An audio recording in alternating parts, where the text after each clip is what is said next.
One of the most underappreciated aspects of Negro Leagues baseball is the catching position. Because it's a position that did not necessarily transition into the major leagues.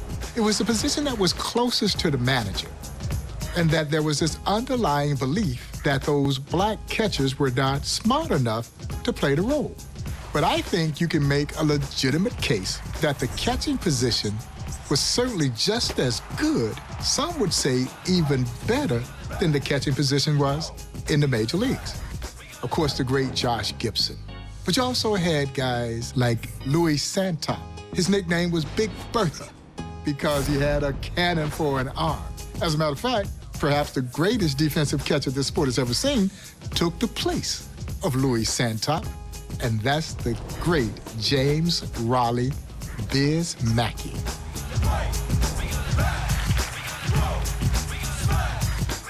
Who earned his nickname Biz because he gave the opposing hitters the business. When you stepped into the batter's box, he might throw a little dirt on your shoe, and he was a chatterbox. He did everything possible to distract you, but his pitchers absolutely loved throwing to him.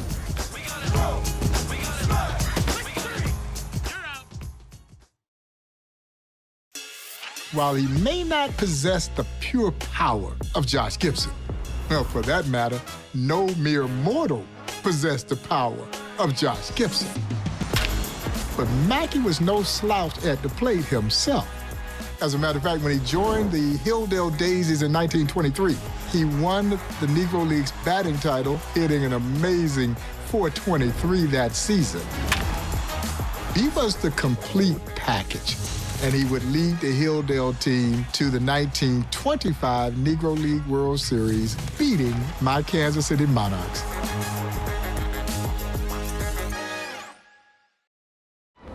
I think the thing that made Biz so beloved by his pitchers was that he had this ability to, number one, calm them down. Number two, instill great confidence in their ability to throw a pitch whenever they needed to throw a pitch. When you look at his ability to frame those pitches, I'm not sure there was anyone better at that art.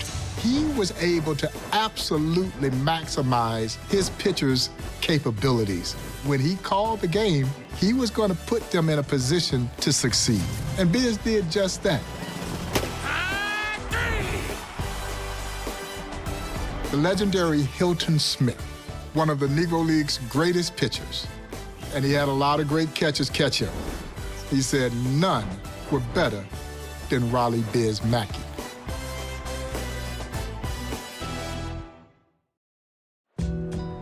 Just like Satchel Paige, it is easier for me to tell you the teams that Biz Mackey didn't play for, as opposed to rattling off all the teams that he did play for. He was a baseball nomad. Biz Mackey would be a part of one of the most epic barnstorming tours of all time when he, as a member of the Philadelphia Royal Giants, would barnstorm their way to Japan, 1927. Biz Mackey became a giant amongst giants there in Japan, becoming the first ball player to hit a home run completely out of Tokyo's Meijin Jingu Stadium. He did it 3 consecutive games. The Emperor of Japan was there to shake his hand. They taught them the game, and as a result, the Japanese fans and players adored those Negro League players.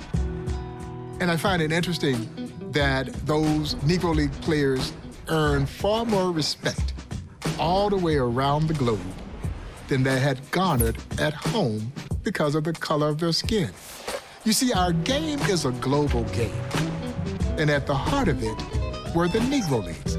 They helped make it the global game that it is today. They just simply never got credited for it.